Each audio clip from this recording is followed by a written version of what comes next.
caught them off guard. I go hard and they weren't even ready. We eating good over here. It's time to bless the belly. Hey, one time for your mind, two times for the grind. It's your boy Jhaime. We live and direct. Bless the Belly Show. Make sure you like, subscribe, show some love, man. We live from H-Town. I got a special guest with me.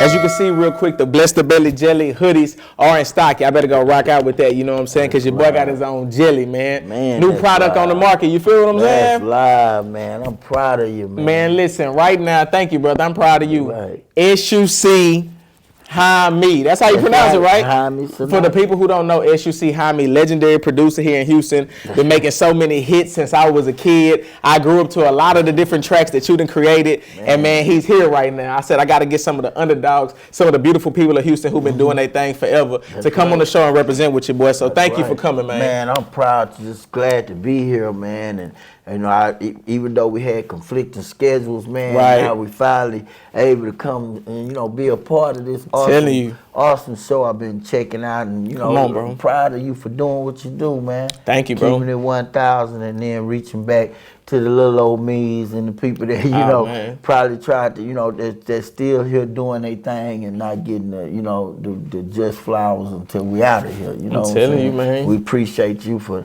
being one of the young OGs that, you know, thinking about us. You know what I'm saying? Straight up, man. Respect, bro. Respect. And it's a pleasure because, man, I've been doing music myself since a kid. And so to know some of the tracks that you might have done since I was a kid and like, I know that's hard work. I know that takes time. I know that's a lot of creative space you sit in that zone. What that feel like? Like, let people know real quick, like maybe a track or two that you have produced before I jump at anything else, because I want them to...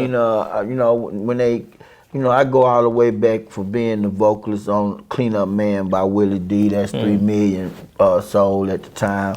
All the way up to being the producer that brought you Knocking Pictures off the Wall, Diamonds All in Your Face, Hardest Pit of the Litter, Roll Up a Blunt, Tripping Me Out, you know, man, the list goes on. Forever Botany, Southside Part 2 remix with Kiki and 8Ball.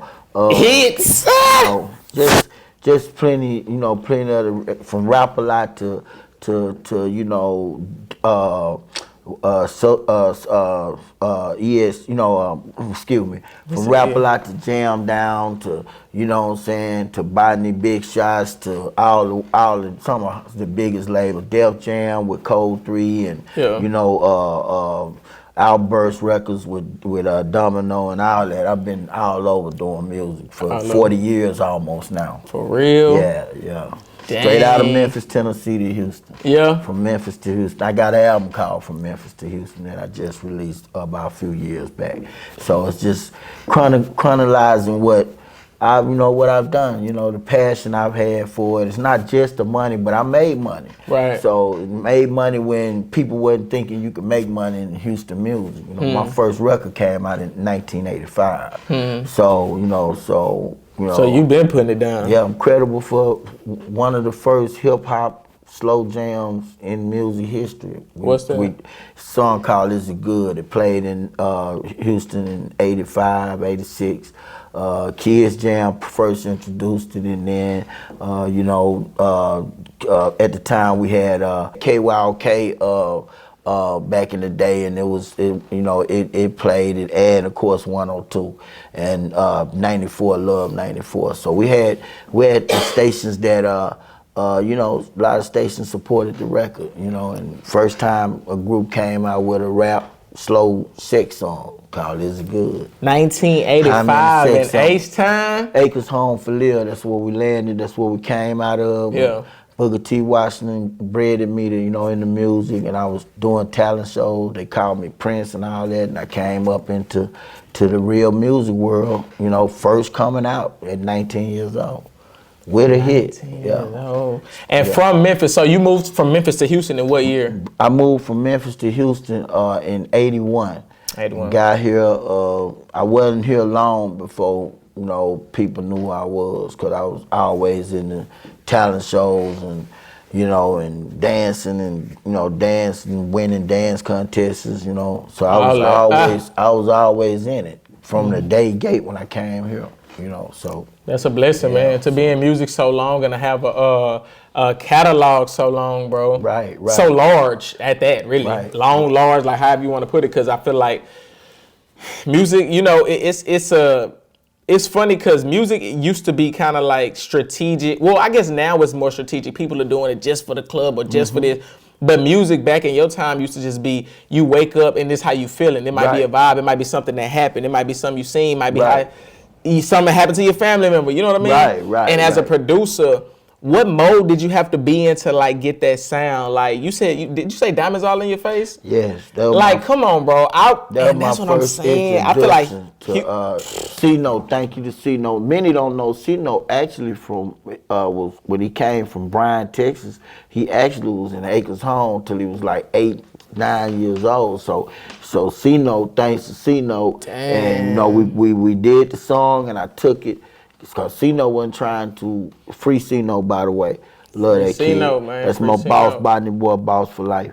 But he wasn't trying to release that record. So I used to force the hands, you know, in releasing my records also. That's why I had more records on radio, because I would go to my boy Marco Polo, rest in peace, at Chocolate Town, and I leaked the record out to that's the north side, and a lot of south side used to come there too. And so he started playing it. By the next week, it exploded. Like the whole club wanted that record, wanted to hear that record, they wanted that record.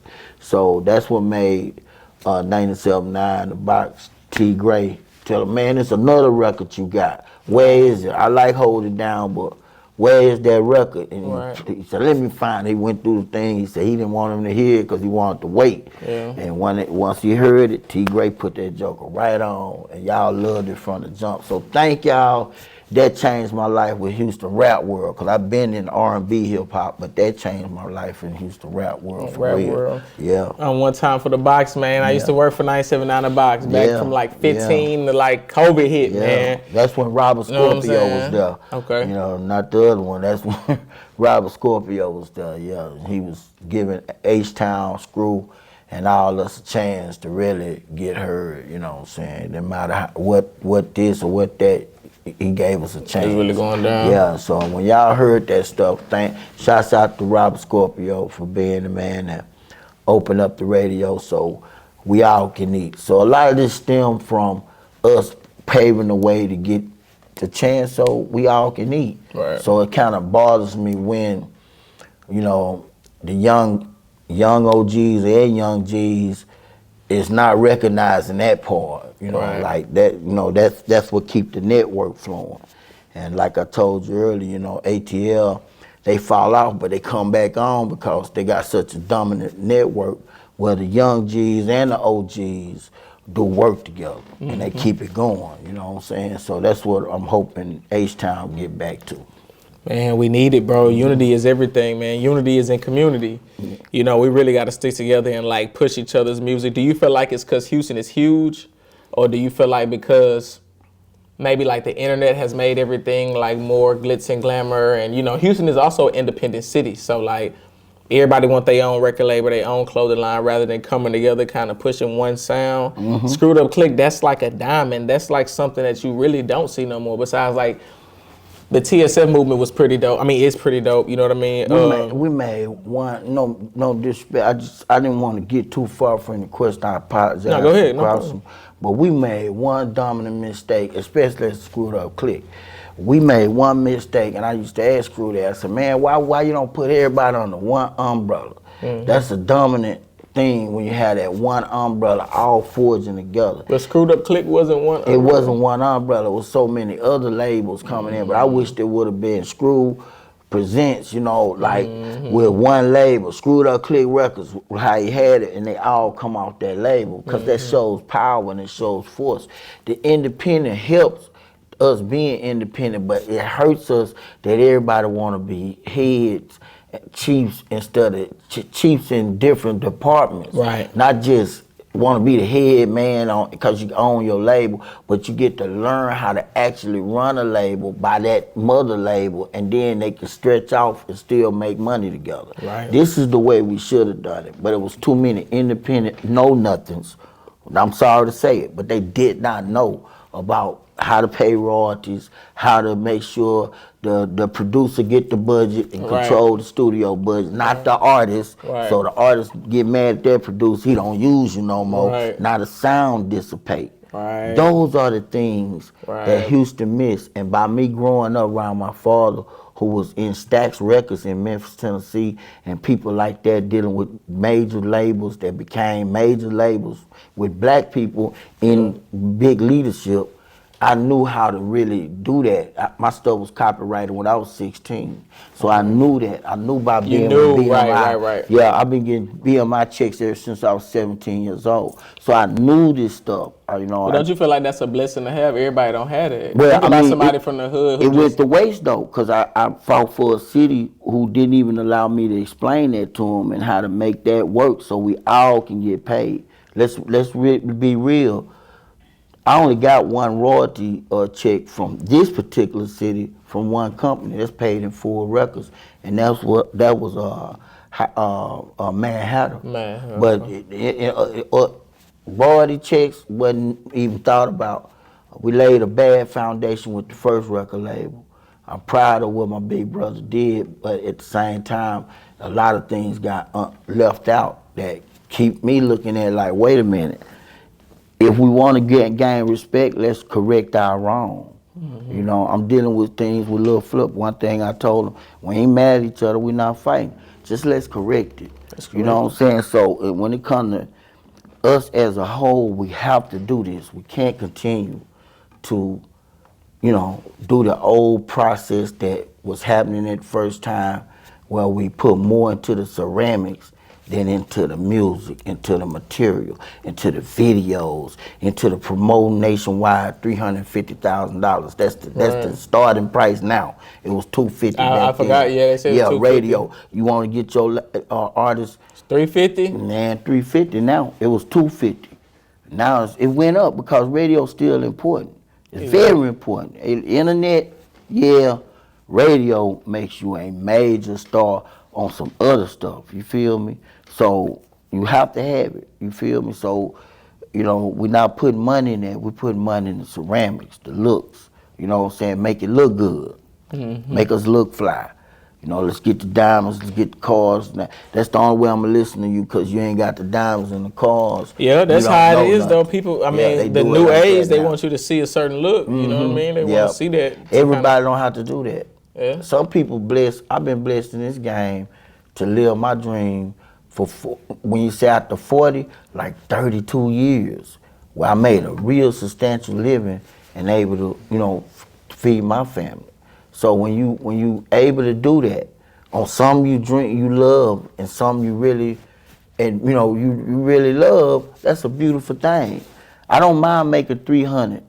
Because I don't want to have to go into the room with the oil, baby oil and stuff. So 300 a year, yeah, that saved me from that. That boy say, you say you went to a Diddy party before? Yeah, but I was a host at a club. It's a you difference. Was a host at we a club? We didn't go to the, what's that, Houston House downtown where you stayed on the after party. We didn't do that. Oh, man. Yeah, we didn't, you know what I'm saying? A lot of the cats you don't see that should be up way up here, they not there because they went to a Diddy party. No, they didn't go. Oh, they did. You see what I'm saying? A lot of the cats you see that ain't make it. I'm talking about your J Dogs, your KRS, your I call them the KRS ones. I'm talking about your K Renos, your Jhaime. We didn't have that invitation because they didn't want us to see nothing. So we gonna be like, whoa, you know what I'm saying? So we a lot of us don't get to that other level of making money still today because there are people that don't want us around at them parties.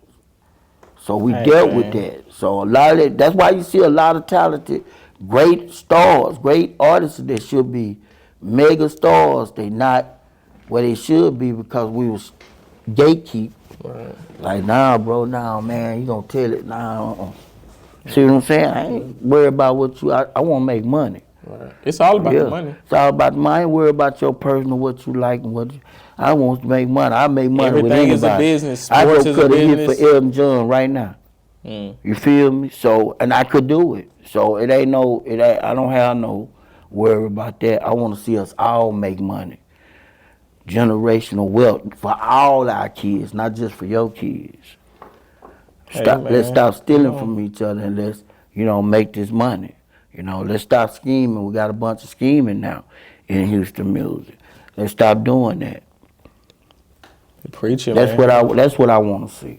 You know, and then G, I love that you giving me the opportunity and just know what I'm saying to sit here with you and really, see what's real and what's happening. Cause I'm not mad or angry at nobody. I'm just disappointed that I know this city of my 40 years of putting game in this city with the music game.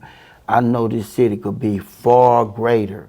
We had the most talent than any city. I've been all over America. You know what They I'm love saying? our culture. They love us. We got the most talent. It's no per capita of people. I'm talking about from not just one genre, country, everything. We can cover anything. Folk music, poetry, spoken word, we could be platinum on anything because this city had the most diverse talent ever. But if we can just get rid of the not wanting to see the other one shine with each other. Let's shine together.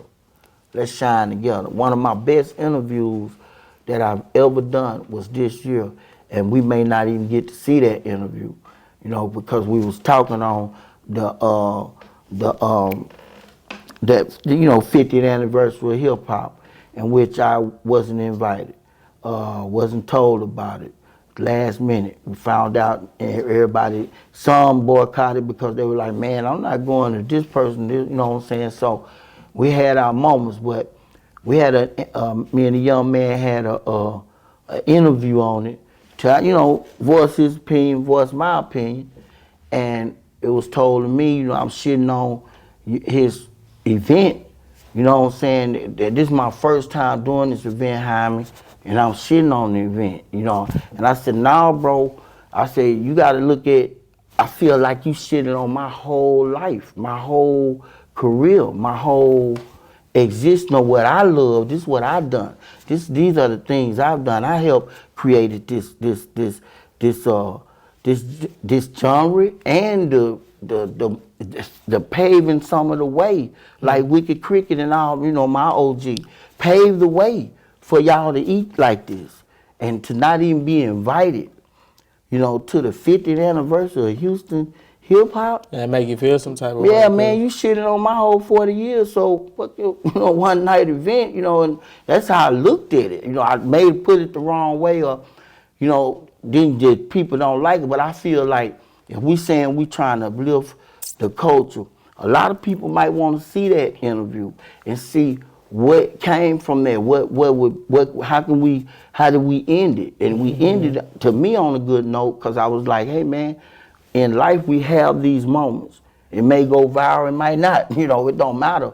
But we got a chance to say what we got to say. And if you true to what you're doing in this game, Right. you're not going to ever silence or it went like you, probably not like you wanted it to go, but it went with respect at the end, because I ain't flip out on nobody. I just say, hey, man, if my passion is for this, I done lost family members, I done lost key people in this game, Real. and here it is, not to be invited to something as important as, even though I've got a couple of platinums, couple of golds, and all that's nice, but to be recognized from your city, from your It means city, a lot. man, it means a lot, man. When my big brother Jay said, Jhaime, man, you one of the fibers of this, that meant when Pimp told me, man, without you, man, there wouldn't be no me. Man, you one of the realest. When Screw told me, man, of course I want you part of my crew, man. That's an honor. You know what I mean? When I heard those things, when I hear Hawk told me, hey, man, harmonizer. Then Poker said to finalize, and they said that every time they see me. That meant a lot to me because I was older than them and still was bringing the new heat at that time. You know what I'm saying? So it would have meant a lot to me to sit amongst my peers that we helped started this thing. And since Wicked Cricket not there, I can represent Wicked Cricket. I can help represent Screw. I can help represent any of these cats that left. But now I was deprived of this. So that meant something to me. whether it was a small show, 10 minutes, 30 seconds. That meant a lot to me. Man, real deal, bro. OG in here speaking that game, man. You know we got to stick together. Come on, get you a spoon, man. Okay. As you see, Jhaime, we got the Bless the Belly Jelly Peach Habanero Jam. Yeah. You got to get a swig of this thing, man. You like breakfast food? You like brunch? Yeah, I love breakfast food and brunch. Come on, man. Get your. Well, you know what? I'm gonna do a little blend. Okay. Get up in there real quick so you can get all that. So it's real preserves. This lasts for 5 years. Ooh. Get your little scoop. Oh, you got a big scoop. Hold on. Okay, I'm trying to. Yeah, I'm trying to. Peach habanero, man. Ooh. Tell me what you would put it on. First thing you think. We got that spice. I ate the pepper on the back end. Ooh. I definitely put this in my omelet. I definitely put it on eggs, biscuits. Ooh. Everything, man. I put this on everything. I was surprised and tried on something else. Nah, for real. You can put this probably on a lot of different mixtures. I tell people, shrimp, salmon. Good. Hey, OG said it. He stamped And it right it's now. hot. And he got But the ain't, you know. Bless the Belly Jelly. Shout out to the OG, Oh, man. Come on, love that, man. For Super real, love, man. A preservative too. Preserves, man. Come Man, on, baby. that's real, man. One time for the jelly. Ooh, the jelly is real, y'all. One time for the jelly. Now, Jelly is real. we're gonna get into this burger real quick and keep chatting, man. Okay. You have you had a Trill burger before? Never had a Trill burger. This is Burger Bodega. It's crazy because in Houston, you know, people like to compare and say smash burgers and all that. I support everybody. I love Bun and them. I have a Trill burger. Yeah. But this is called Burger Bodega. So shout out to Burger Bodega for the burgers for this one time. Okay. But man, what's your favorite food in the world, bro? My favorite is my actual favorite is gumbo. Gumbo? But I love anything seafood. Anything? And I love burgers. Burgers, yeah. Yep. Come on, man. Let's see what Get a you bite of talking the burger, about. see what's going on. Let's see what he talking about. I got pickles, sauce. What's the best food in Memphis? You been back to Memphis and ate? Barbecue and that George chicken. I heard barbecue. Uncle George chicken. No, Uncle Freddie. Uncle Freddie chicken. He said Uncle Freddie. Uncle Freddie. Man, chicken so good, man. Memphis got good food, period. Man, do you got cook? spots in the big, oh, me? Yeah. What you Yeah, cook? yeah. Yeah, I taste it, babe. What you cook, man? I cook. I can cook soul food. Soul food. I cook. I make a bad salad, best steak. I love to eat smothered steak, smothered pork chop. It's good. We need to get some water. Pass OG the water. But I'm getting one. That burger get you right. Yeah. Go ahead, bud. What's crazy is I never would have thought I would have did like food and entertainment. When I was at 97.9, bro, I was doing radio stuff. I had been doing video stuff, had my own clothing line. I never would have thought. I'm skinny fat, so I like to eat food. So just like you creative on the beat and all that. I was like, man, let me do some food related stuff, and here we are. You know what I'm saying? We do the interviews, do the food. You good? We need you. We need you, man. That water went down wrong pipe. Don't forgive me, but hey, that burger good, man. That is a nice burger. But that jelly is off the chain, though. That was, man. Jelly, that's where it's at. That jelly is where it's at. Come on, man. Appreciate you, bro. What do you feel like is your biggest song? What is your biggest song? Well, a lot of people look at your biggest song as the song that made you the most money. I can't do it like that. I love the art. I love the game. I love the struggle, and I love the success when it's earned. Well, what's both? Give me your biggest song as far as numbers, and then what you feel like is your biggest song you like. The biggest song I was ever a part of would be Clean Up Man, because that went triple platinum. Triple platinum? The biggest song that I ever, that's Willie D, me and Willie D. The biggest song that I ever been life changing financially, of course, is Knocking Pictures Out the Wall. For real? Yeah. What year was that, bro? Knocking Pictures Out the Wall. 98, we did it in 98, 99 it came out. 99 it came out. And now the biggest song that got me rocked out back in the day was Original Mac Daddy. Okay. With Raheem. That's what made me be able to get to Raheem Clean Up Devon Man. or Raheem? No, Raheem the Vigilante. Okay. That's the first rapper that ever got a deal in the South, a major deal, major record deal, A&M. Rap a lot. He used to be the original ghetto boy. Okay. So that's the biggest song that launched me to Pimp C and all them start saying, man, you can, you the dude, you know what I'm saying? So, but then you gotta look at Swinging in the Rain brought me back.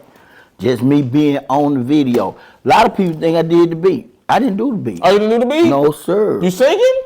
I'm not singing. That's Howard Hewitt. While I was doing the video, reason why Paul came and got me is because I was doing the video. I mean, he known me in the Clean Up Man. He seen me as a youngster. Said, man, we ought to put an OG in this video because it's an old school groove. And they was in the meeting, and him and Michael said, Jhaime. And they lost it. The whole meeting went, yeah, let's put Jhaime. So once I got in there, I just started doing, said, just be you. So Michael told me to just be me. I supposed to been driving a car, but he said, nah, we want Jhaime to, do him, just be him. Swinging in the rain. So I started swinging, dancing, and like I would be in my car, swinging in the rain, spinning and doing my stuff. And the next thing I knew, they said, man, sing it, like sing the hook. I said, nah, man, dude, you can sing, so you can sing this motherfucker if you wanted to, so just sing it. So I was singing on the video, so everybody like, you singing man, on the video? Yeah, that's me acting like, but that's not me singing. Right, I'm just saying, like, they asked me what to do when the camera come on, I turn into somebody else. I'm a Gemini, man, so I go into a whole nother, yeah. So a lot of people don't know. Matter of fact, I used to say that. I say, hey man, I don't like that beat. I say, hey, what I'm gonna do, man? A lot of people gonna think I did that beat. I forgot the young OG that did the beat. I forgot. I know him. Name don't come at me right now, but he was there when I asked Paul, and Paul was like, man, don't worry about that. Just let it. If they don't ask you, don't say nothing. Just, let it ride. I said, okay. And the dude that made the beat said, no, man, I'm just trying to get this thing to pop. So we kind of knew people going to think, because I do a lot of remakes. So, yeah, but it's at 10 million plus in YouTube right now. So, and that's 10 million from H-Town's very own, man. I gotta respect that. Bless the game, man. And I gotta add this. Okay. I was talking to I'm gonna let you right quick. I was talking to baby, the Fox in the house, she's okay. Shout out to the Fox. Yeah, okay. New podcast coming, The Beauty and the G, you know what I'm saying? So we coming soon. But I was talking to her, I said, man, you know what? If Future had, had me on this song and the video was doing so good, ain't no way he wouldn't, when he do his shows, ain't no way he would not have me on that stage doing my thing, spinning, showing them the love, what I'm saying, doing with the whips, everybody said they loved it. I said ain't no way he'll do concerts and not have me on there. And that's what the thing I'm talking about keeping the network rolling. Me being a part of that stage show, doing that, when we at the Astrodome, that'll motivate people that's my age. I'm approaching 60. That'll motivate people. That'll motivate people to want to do business with me, want other videos like that, and so it keeps the network going. It keeps money flowing through all of us. But I don't understand why, this ain't happening. You know what I'm saying? Why? Do you feel like the video is just a feature? Do you feel like since he put you in the video, because let's say he didn't put you in the video at all, then you wouldn't have the request to put you on stage and stuff like that. So since he put you in the video, do you feel like he's supposed to put you on stage? Like it's kind of like it makes sense. It ain't he's supposed to. It should, because it makes sense. When you come to a power, you're gonna. A lot of people don't think like we think in hip hop. They think bigger. They look for that. Okay. Oh man, there go that dude. There go another level to your concerts.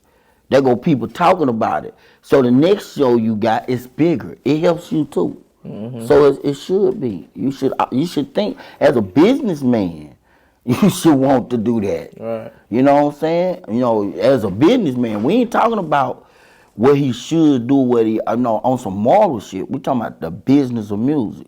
Now we talking about, you know, not making you no money. That don't make sense. But it will increase your sales to your concerts, you know, because people look for that. They look for something else. They don't look for you to just go on stage no more and just. All right. Yeah, that sucks.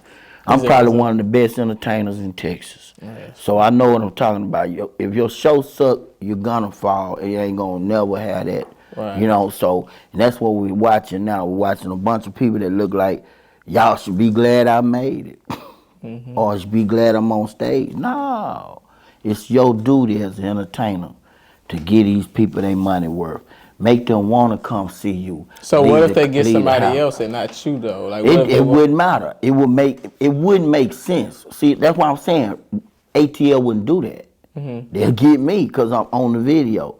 They'll put me on the stage. They'll, you know, hey man, let's build this up. Let's make this live. Because they going to trip out you coming. They going to do that. Like T-Pain. You see what I'm saying? Like they gonna definitely put the person that done that on there, or don't put nobody on at all. You know what I'm saying? But it makes sense. You know, you look at any artist, DJ Khaled, look at all of them. Look at how they all use each other on shit.